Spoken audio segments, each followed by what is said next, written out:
Hello, Bengals. Welcome back to the Purr podcast. Whoop, whoop. This is episode 9. The date is March 10th.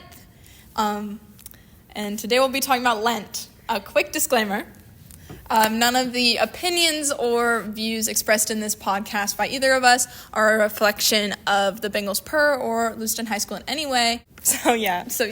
And this is especially important because we're talking about Lent, which is the 40-day period leading up to Easter, excluding Sundays, that starts on Ash Wednesday and ends on Holy Saturday, the day before Easter. The 40 days of Lent involve fasting, prayer, and Almsgiving. Almsgiving as a way to connect deeper with God. This is according to Christianity.com. There are definitely different ways, different practices, or denominations practice Lent. And I would say we follow a more Protestant view of Lent. Protestant. But, the Catholic girlies, we support them too. According to Christianity FAQ, Catholicism is more leaning towards refraining from foods and drinks and behaviors versus Protestant churches tend to,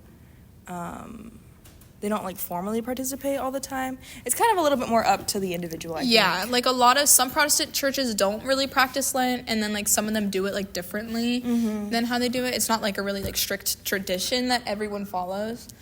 And especially under Protestantism, there's a lot of different denominations underneath that category that all practice it differently. So yeah, certain denominations practice and some don't. But yeah, some people do 6 days of fasting and then 1 day of feasting, which is usually the Sabbath or Sunday. Which I did that last year when I did a different kind of phone fast, but that was explicitly social media, and I did 6 days without social media and then 1 day where I could go on it as much as I wanted. But this fasting is a little bit different. But yeah, we should talk a little bit about our personal experience fasting. Yeah, so for Lent, my church does it.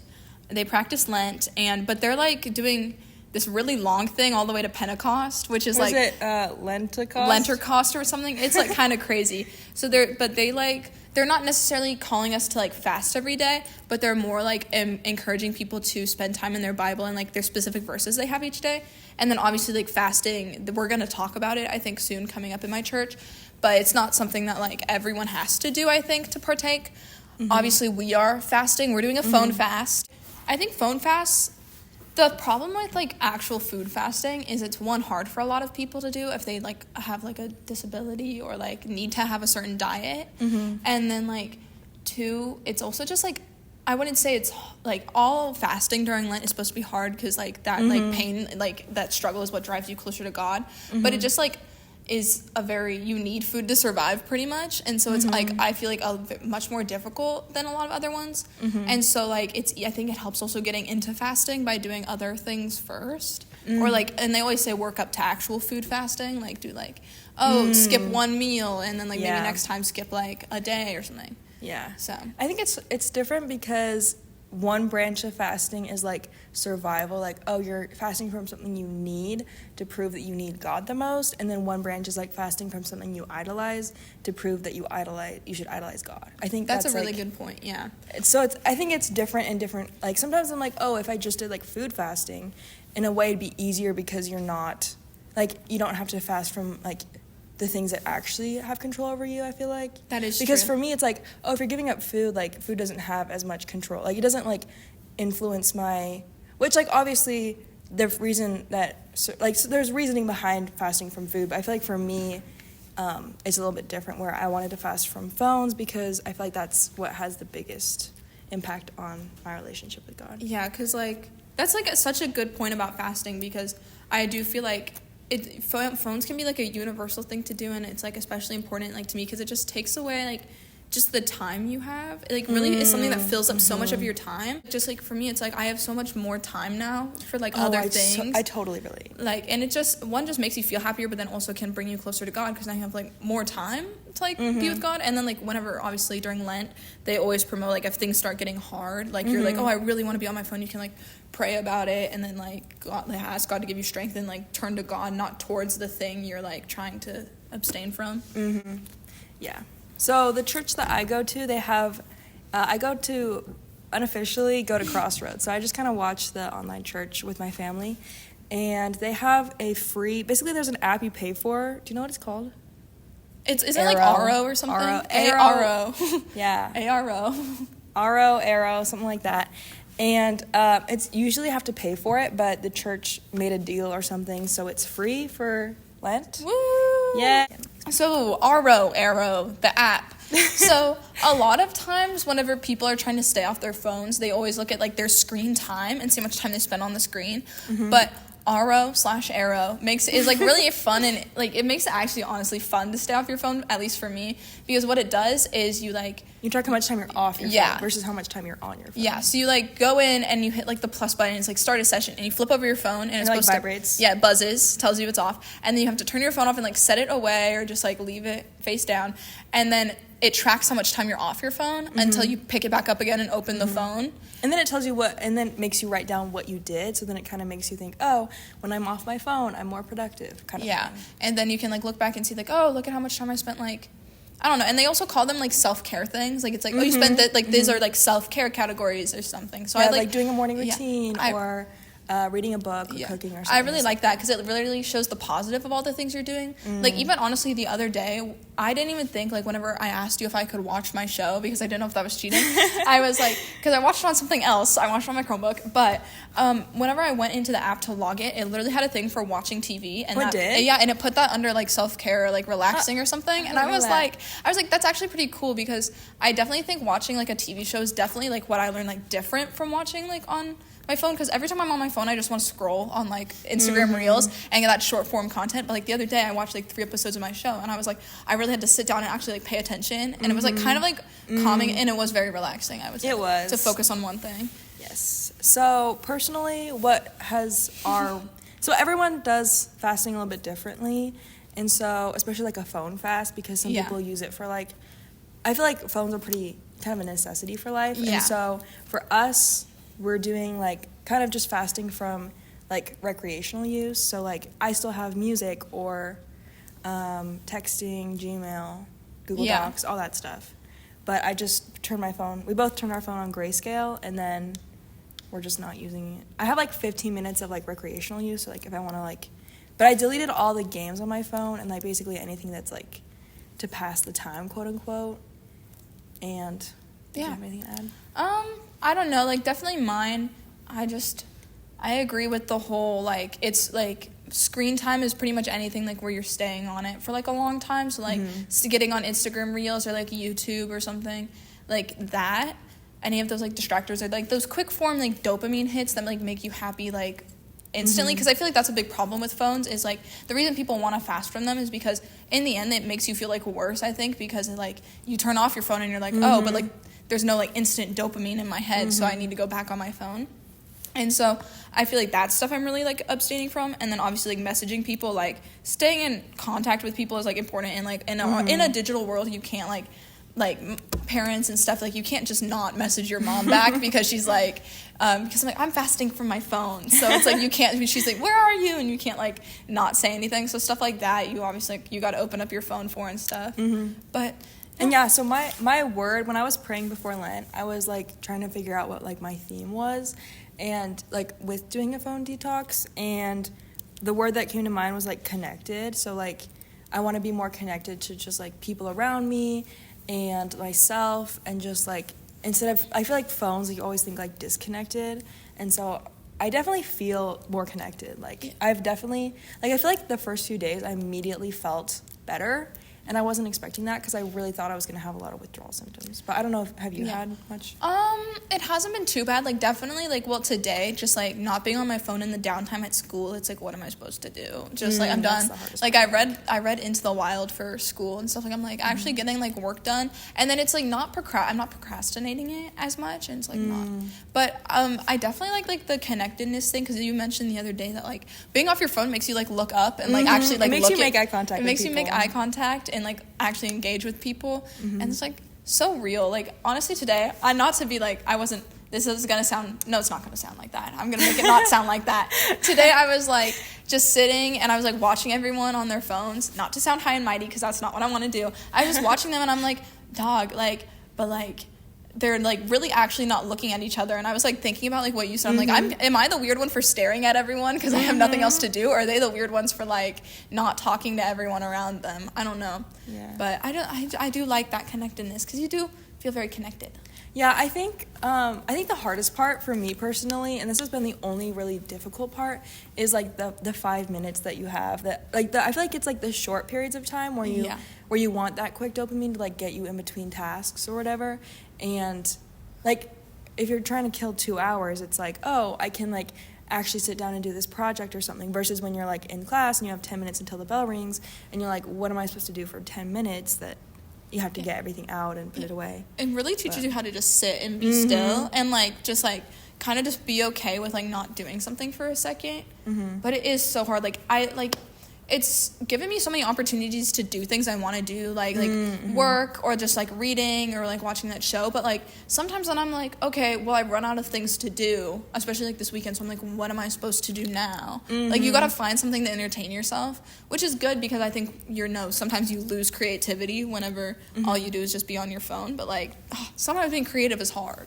Yeah. Sometimes thinking of fun things is hard. Yeah. But I definitely feel more, like I feel like I've been more present when I'm in conversation. So like, because like even like the days that, especially the weekend was really hard, I thought it was, or at least I thought the weekend was going to be hard, because usually I'm super bored on the weekends since you don't have school, and then I'm like trying to fill like, instead of filling like 3 hours, I'm filling like 12 hours. And so, but I went to the library and I ran into a friend there, and then I just ended up hanging out with them, and it like gave me the vibes of like, you know what older people are like, back in my day, we used to just be able to hang out with people without making plans, and now I have to plan everything, and like you can't just go to people's houses and hang out anymore. And I definitely felt like that was just like a spontaneous hangout, or like even like going to like stores or something. Like I'll have like make like small talk with people. Like I was at Starbucks and like smiled, and like basically like you just kind of have like more human interactions, I feel like. You know, that's definitely like that's so nice. That's so true. And like I feel like also when you're just like with people hanging out, you always want to check your phone, and that's like obviously like a rude thing to do. And I think a lot of like people our age like know that, but because we want our phones and we want to be like that, it gives a fake connectedness where you feel like you're kind of missing out. Like what if someone messaged me? And sometimes I still catch myself doing that, like picking up my phone and like looking at it, but like I think I'm doing it a lot less, because I'm not always thinking about my phone, because I just like tuck it and put it away and be like, oh, I can't go on it, so there's no reason for me to like think about it. But I still catch myself doing that, sadly. But maybe by the end of the 40 days, I'm like excited to see where we end up. No, I'm excited to see. I think we should do like this podcast and then like another one in like at the end, 40 like days, a follow whatever. up. Yeah, because I genuinely like want to know like how it's changed, like from where we were, because it's still like hard right now, and I want to know like what I've gotten done, how productive I've been. I want to know how many hours too, because it tells you like the total hours you've been off. Because like the total hours we've like saved, like, because they always say like, oh, you spend like half your life sleeping or something, you waste so many hours, all those mindset bros or whatever. They're like, I divide my day into 4 days, so I accomplish 4 times as much as you. And then it's like, I divide my day into 250 days, so I'm beating you by 250. Yeah. So it's like, maybe that's gonna be like us. Maybe we're gonna like save so much time. No, I think I actually feel like so much better. I feel like a kid again, almost. Like I feel like I just don't feel bored as much as I used to, and I feel like I have a lot of things that I do. I spend more time on hobbies, I feel like. So like I finished like I think like 5 puzzles this weekend. That's iconic. I love that. I finished like I think Saturday and Sunday I both finished a puzzle in a day, and then I read like a book in 5 hours. Like just that's I iconic. just Like when you were like, I got it. it that day, and you read it, I was like, yes, girl, because like even it's hard for me to do that, and I read books a lot, and that's like a big book. Like that was like 300 pages or something. Like that's like I was shocked at how fast I got through it. Yeah, no, but sometimes a good book you just like you get sucked in, and I forgot how fun reading was. No, I feel like I've gotten excited again. Like I feel like I forgot what it's like to like, oh my gosh, I can't wait to get home and do this. Like I feel like normally it's like, oh, I'm going to go home and watch Instagram or whatever. But it's like, now it's like, oh, I can't wait to go home and do this puzzle. Or like I started watching a show with my family, and usually I watch it by myself so I can like binge it. Yeah. But watching it with people is like definitely like, oh, I'm like, yesterday we watched 1 episode and usually we watch 2 because we're trying to like savor it. And I was like, oh my gosh, I can't wait till the next episode because like this happened and there's this thing happening now. And so I just like I really missed that feeling of like looking forward to something and having like that kind of hope of like, oh my gosh, I can't wait to like read the next chapter or watch the next episode or do this puzzle, whatever. And I really actually appreciated hobbies a lot more because I think for a long time, whenever people ask like, what's your hobbies? I'm like, nothing. And I think that's a pretty relatable experience. But like, I think hobbies are important, especially because like I always kind of confused it with like, oh, if I'm tired enough to where I have downtime, I'm gonna rest, and that means like going on my phone versus like, oh, I can, be productive without being productive and be creative. Yeah. And like the hanging out with your family thing, and this kind of goes hand in hand with like the you just talk to people more when you're off your phone thing. Mm-hmm. But like one thing I've been really trying not to do is like use my phone whenever it's times when I always use my phone. Like I have like a video playing in the background or something, like watching, like eating. Like when I'm eating especially, like I've been trying really hard not to be on my phone because it's just like it's a time where I don't need to be on my phone, and it's like a lot of overstimulation that's like taking me out of the present moment because I always feel like people talk to me whenever I'm on my phone like eating and I'm like not listening.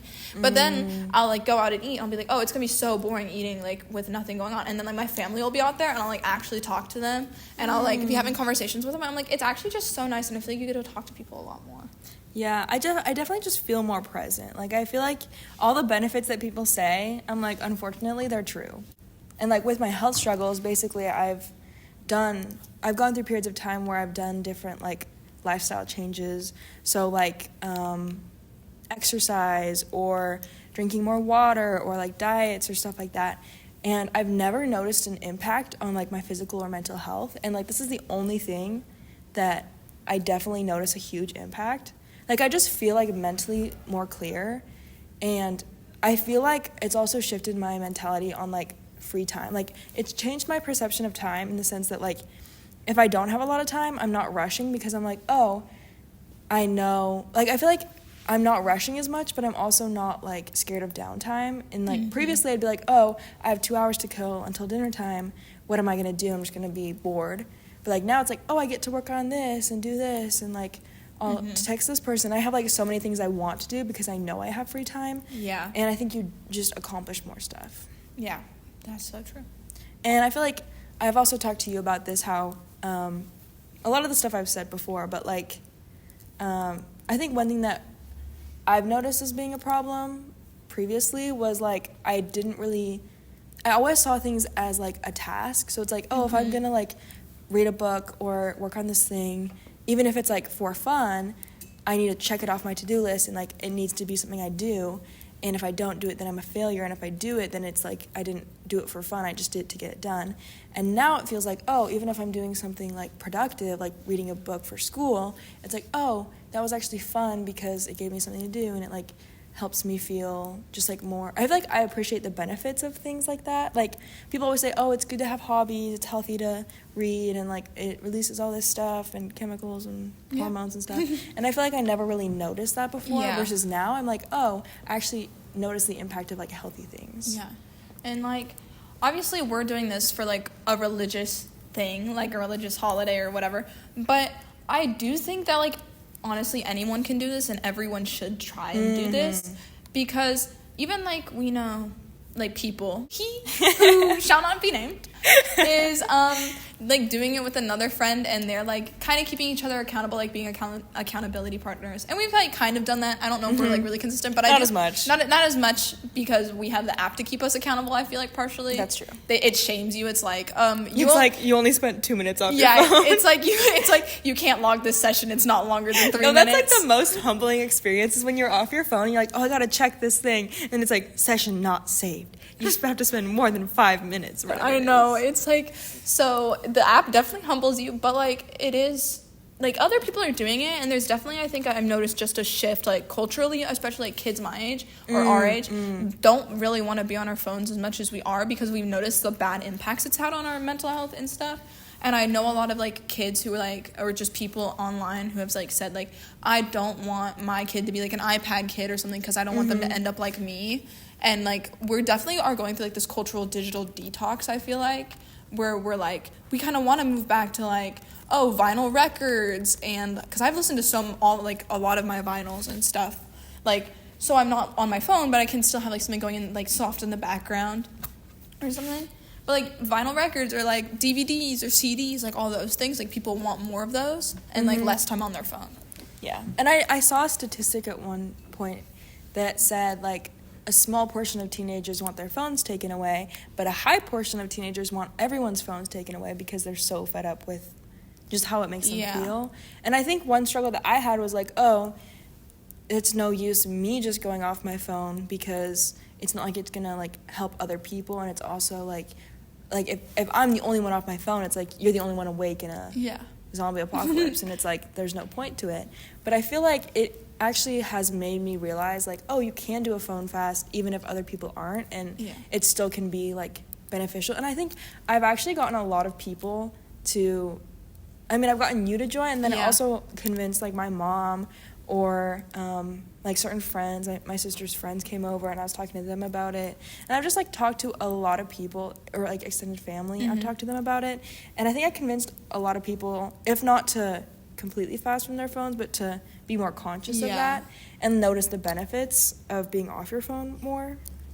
I think it's definitely like good to do it with other people, or like when one person does it, other people will definitely follow, because no one wants to be the first person to do something, because that's like kind of scary. But if there's like a community of people and you're like, actually, like if you can do it, then I can do it, and like we're together in this, because people like community. So if you have a community doing something together, I think more people are more willing to join. And that was one thing I was thinking about, is like how do we take this experiment, quote unquote, and make it like a grand scale, because it's not like, I feel like forcing people to be off their phones, like the phone bill, this is a separate conversation, because I think the phone bill, I still think it's stupid. Yeah. Because you can't really force, like if you force people to change, you can't really expect growth. Yeah. Because people have to decide it for themselves. But I think if you personally decide to change, then people will see how passionate you are. Like for me personally, like people have seen how passionate I am about being off my phone and the impact it's had.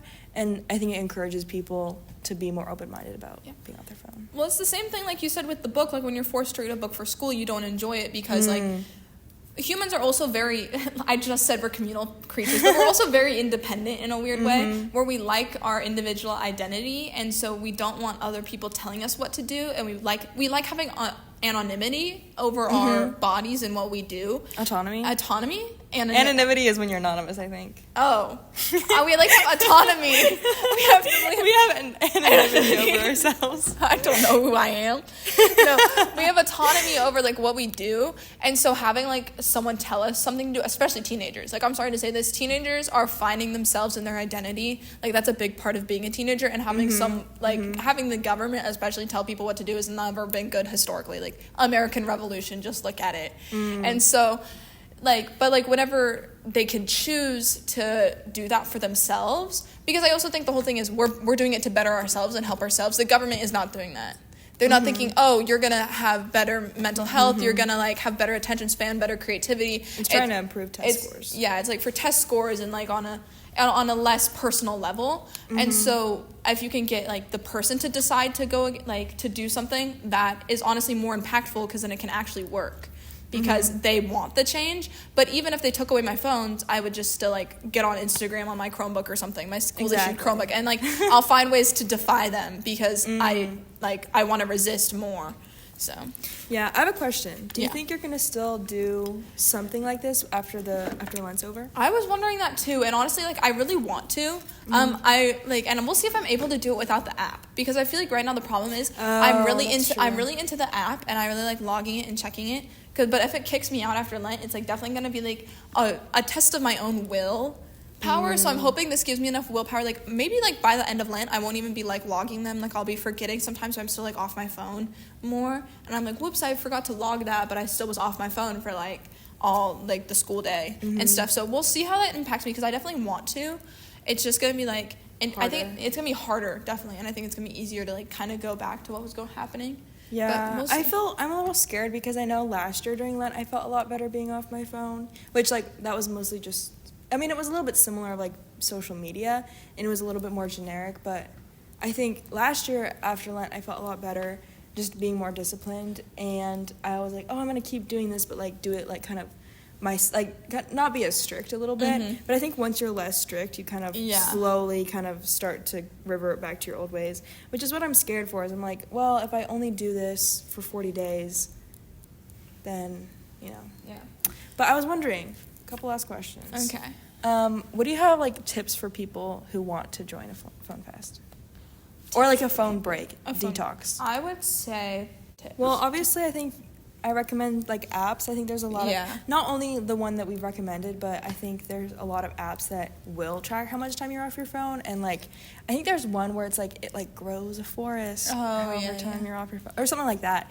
I think there's apps that you can use.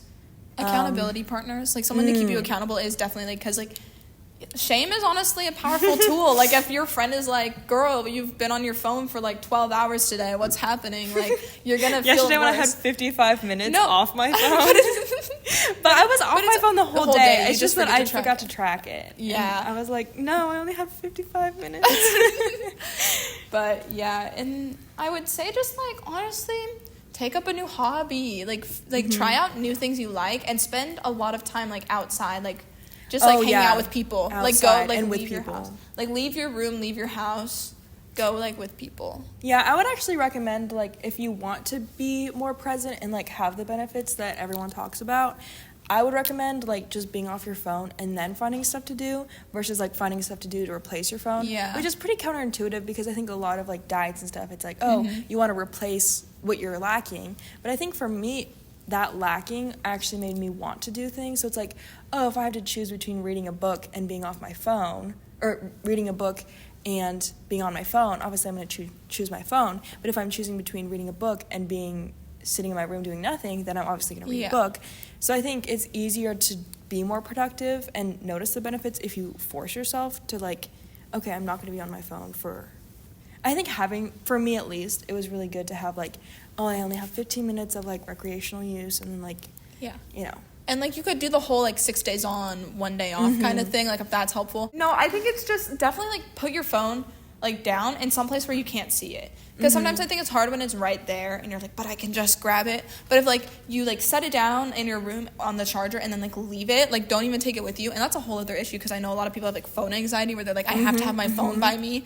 But like just like leave your room, go outside, go like talk to someone, go to like a cafe, or like put it in your bag or something and just like don't look at it. I think that definitely helps because if it's out of sight, it's out of mind, you know. Yeah, I think so too. And it helps too with like, I think even if you're checking, I think one thing I always thought was like, oh, if I'm checking my phone every 5 minutes, but I'm spending 55 minutes doing something else, it's fine. But I think I realized like, oh, if you're checking your phone, you're still giving yourself like that instant gratification kind of a thing. It's like, oh, I wonder what the special is for dinners today, so I'm gonna go check it right away. Versus like, oh, I wonder what the Lotus special is, but I'm gonna wait until I'm done with school and I get home to check. Yeah, it's like learning patience, learning to wait. And and obviously like you have your like the phone on grayscale thing, and then the only helps. Like the notifications that like I have turned on are only like people, like real people, so like emails, texts, calls, and stuff like that. But nothing like you're apping like, have you logged into Duolingo today or something like that? Like that's not important. Sorry, Duolingo. Sorry, Duolingo. I'm gonna get murdered. I'm gonna get killed. Yeah. Well, I think it's worth it for everyone to be off their phone, and obviously it's hard. I mean, to be honest, it hasn't been that hard for me, which I'm still shocked by. Yeah, it might get hard. Who knows? But